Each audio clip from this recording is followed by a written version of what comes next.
د الجن مبارکه سوره چې د قرآن عظیم شان 22 سوره ده په مکه معظمه کې را نازله شوې ده. 28 مبارک آیاتونه لري. تلاوت او پښتو ترجمه یې له لومړي آیت څخه اورئ. بسم الله الرحمن الرحیم. د الله په نوم چې ډېر زیات مهربان پورا رحم لرونکی دی. قل اوحي إلي أنه استمع نفر من الجن فقالوا إنا سمعنا قرآنا عجبا يهدي إلى الرشد فآمنا به ولن نشرك بربنا أحدا. ای پیغمبره وایا ما ته وحی را لېږل شوې ده چې د پیریانو یوې ډلې په غور سره قرآن ته غوږ کېښود. بیا یې له بیرته ستنېدو وروسته خپل قوم ته وویل موږ خورا یو ډېر عجیب قرآن اورېدلی دی چې د سمې لارې لوري ته لارښوونه کوي. له دې کبله موږ پر هغه باندې ایمان راوړی دی او اوس به موږ هېڅکله له خپل پروردګار سره څوک شریک نه کړو. وأنه تعالى جد ربنا ما اتخذ صاحبة ولا ولدا. او دا چې زموږ د پروردګار شان ډېر لوړ او پورته دی هغه څوک میرمن یا زوی نه دی نیولی. وأنه كان يقول سفيهنا على الله شططا.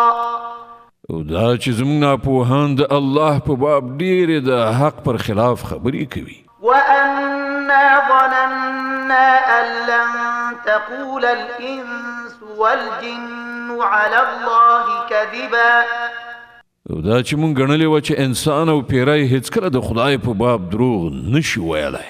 وأنه كان رجال من الإنس يعوذون برجال من الجن فزادوهم رهقا. او دا چې له انسانانو څخه ځینو کسانو له پیریانو څخه د ځینو کسانو پناه غوښتله. په دې ډول هغوی د پیریانو غرور لا نور هم زیات کړ. وأنهم ظنوا كما ظننتم أن لن يبعث الله أحدا. او دا چې انسانانو هم هماغه ګمان وکړ لکه چې ستاسې ګمان و چې الله به کوم پیغمبر راونه لیږي. وأنا لمسنا السماء فوجدناها ملئت حرسا شديدا وشهبا. او دا چې موږ د آسمان پلټنه وکړه نو ومولیدل چې هغه له پیرهدارانو څخه ډک دی او د اور غورځونکو ستورو باران کیږي. وأنا كنا نقعد منها مقاعد للسمع فمن يستمع الآن يجد له شهابا رصدا. او دا چې پخوا موږ د خبرونو د اورېدلو لپاره په آسمان کې د ناستې ځای موندلو خو اوس چې څوک په پټه په غلا د اورېدلو هڅه کوي هغه د ځان لپاره په څارو ځای کې یو اور غورځونکی ستوری موجود مومي. وأنا لا ندري أشر أريد بمن في الأرض أم أراد بهم ربهم رشدا. او دا چې موږ په دې نه پوهېدلو چې آیا د ځمکې له اوسېدونکو سره د کوم ناوړه چلند کېدلو اراده کړی شوې ده یا د هغو پروردګار هغو ته د سمې لارې ښودل غواړي. وأنا منا الصالحون ومنا دون ذلك كنا طرائق قددا. او دا چې له موږ نه ځینې خلک صالحان دي او ځینې له دې نه پرته موږ په بېلابېلو ډولونو کې ویشل شوي یو. وأنا ظننا أن لن نعجز الله في الأرض ولن نعجزه هربا. او دا چې موږ انګېرله چې نه په ځمکه کې موږ الله بېوسې کولی شو او نه په تېښته ماتې ورکولی شو. وأنا لما سمعنا الهدى آمنا به فمن يؤمن بربه فلا يخاف بخسا ولا رهقا. او دا چې کله موږ د قرآن لارښوونه واورېدله نو موږ ورباندې ایمان راوړ. نو هر څوک چې په خپل پروردګار باندې ایمان راوړي له هغه سره به د څه حق تلفي یا ظلم ویره نه وي.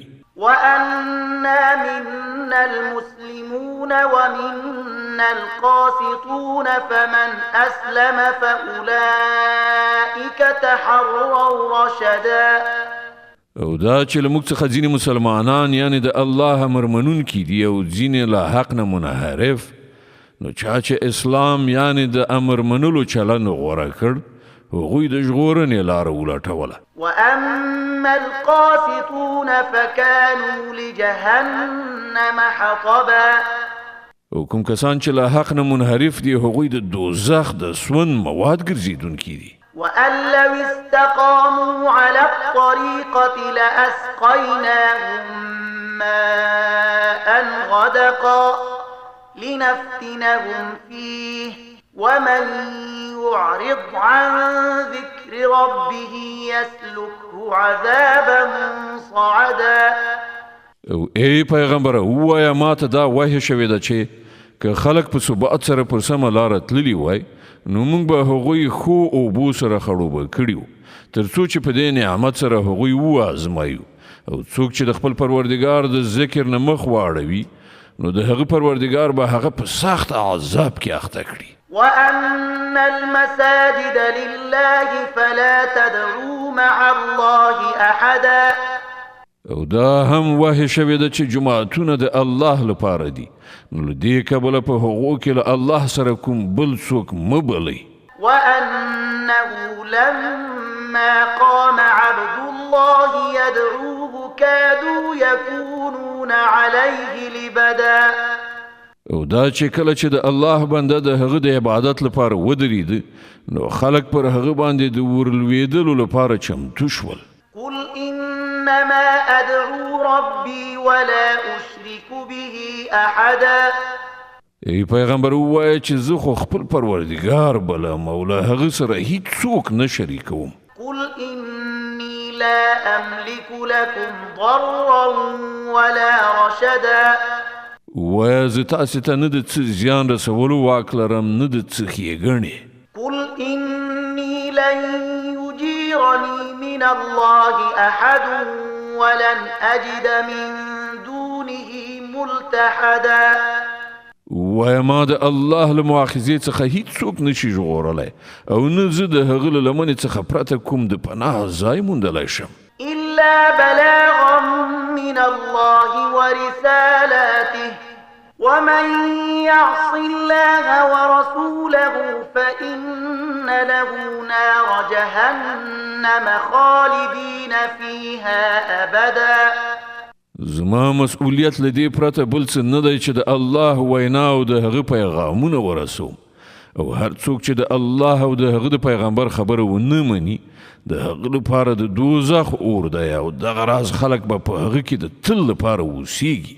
حتى إذا رأوا ما يوعدون فسيعلمون من أضعف ناصرا وأقل عددا. دوی به له خپل دغه چلن نه راوان نه وړي، تر دې پورې چې کله چې هغه څه وویني چې له دوی سره یې وعده کیږي، نو دوی ته به څرګنده شي چې د چا ملاتړ کمزوری دی او د چا د ډلې شمیر لږ دی. قل إن أدري أقريب ما توعدون أم يجعل له ربي أمدا. ووایه زه نه پوهېږم چې د کوم شي یعنې عذاب وعده چې له تاسې سره کیږي هغه نږدې ده، او که زما پروردګار د هغې لپاره کومه اوږده موده ټاکي. عالم الغيب فلا يظهر على غيبه أحدا إلا من ارتضى من رسول فإنه يسلك من بين يديه ومن خلفه رصدا ليعلم أن قد أبلغوا رسالات ربهم وأحاط بما لديهم وأحصى كل شيء عددا. هغه په غیب عالم دی، په خپلو غیبو باندې څوک نه خبروي پرته له هغه استازي نه چې هغه د غیبو د څه علم ورکولو لپاره غوره کړی وي، نو د هغه مخکې او شاته هغه ساتونکی څارونکی ټاکي، تر څو چې هغه وپوهیږي چې هغوی د خپل پروردګار پیغامونه ورسول، او هغه د هغو ټول چاپیریال احاطه کړی دی، او هر یو شی په شمار شمیرلی ایښی دی.